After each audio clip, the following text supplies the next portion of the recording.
Bonjour à tous. Donc là, on est parti pour une petite visite du petit monde de l'unité paysage et écologie, unité interétablissement. Alors, on va commencer par parler des mots du titre de l'unité, c'est-à-dire paysage. Alors pourquoi on s'intéresse à ça? Mine de rien, le paysage, il est pas mal transformé par les activités humaines. Là, vous avez un exemple dans un espace rural en 50 ans. Vous voyez la modification que les activités humaines peuvent provoquer sur les paysages. Et on observe à peu près toujours les mêmes logiques. Dans la plupart des espaces fortement soumis à l'activité humaine, on a tout le temps une augmentation de l'urbanisation, si on fait une dynamique d'occupation du sol, là, entre 67 et 2008, une augmentation de l'urbanisation. On a souvent, même pratiquement exclu tout le temps, des logiques d'optimisation sur certaines zones qu'on va dédier à certaines choses, donc une homogénéisation dans certaines zones. Ici, c'est une commune viticole. Donc on voit le violet qui se regroupe dans des zonages, par exemple AOC, et là on va avoir des zones extrêmement homogènes de vignes. On a aussi bien souvent des espaces qui sont délaissés. Là au nord de cette commune, vous avez les prairies inondables. L'élevage n'est pas forcément en grande forme, donc du coup on a un boisement de ces espaces-là.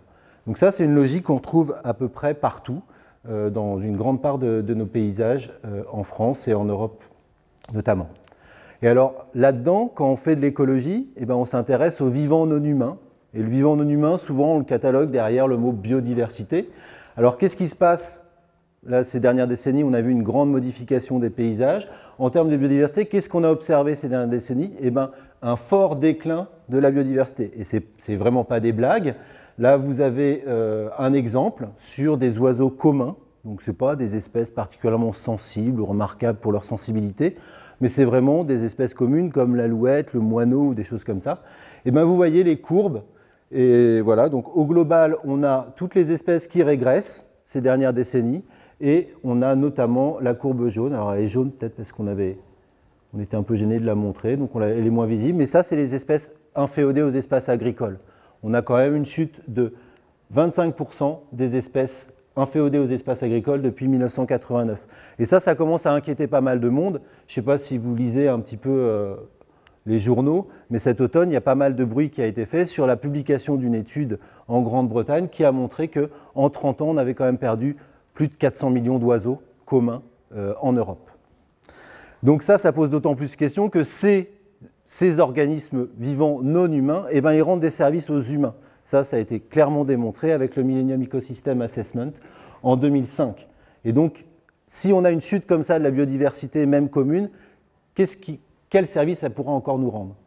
Alors, quand on fait de l'écologie à l'échelle du paysage, on traite tous à peu près la même question, à savoir comment l'organisation des milieux dans l'espace influe sur la flore et la faune. Et nous, dans l'unité paysage-écologie, on se centre plus, on ne peut pas tout traiter, sur des paysages fortement anthropisés, c'est-à-dire fortement soumis à l'influence des activités humaines, entre ville et campagne. Donc on étudie pas mal de gradients, là, comme plus ou moins urbanisés. On s'intéresse notamment dans ces paysages à l'influence des espaces semi-naturels qui restent. Donc ça peut être des petits trucs comme des haies, des friches, ou des trucs un peu plus grands comme des prairies semi-naturelles.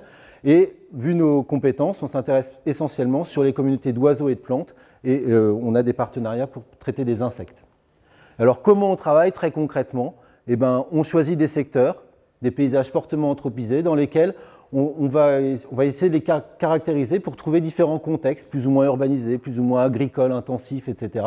Et tout ça, on va le caractériser par télédétection, images satellites, etc., pour calculer des densités de boisement, des densités de bâtis et compagnie, et aussi des dynamiques de milieu entre les différentes années. Et de tout ça, on va du coup identifier des secteurs dans lesquels on va faire des inventaires d'habitat, des inventaires de flore, des inventaires de faune, qu'on va analyser pour aborder des questions comme quelle est la contribution des différents types de milieux dans un espace géographique pour le maintien de cette biodiversité ordinaire, ou alors quelle est l'influence de la distribution de ces petits milieux sur le maintien des animaux et des plantes dans ces milieux semi-naturels.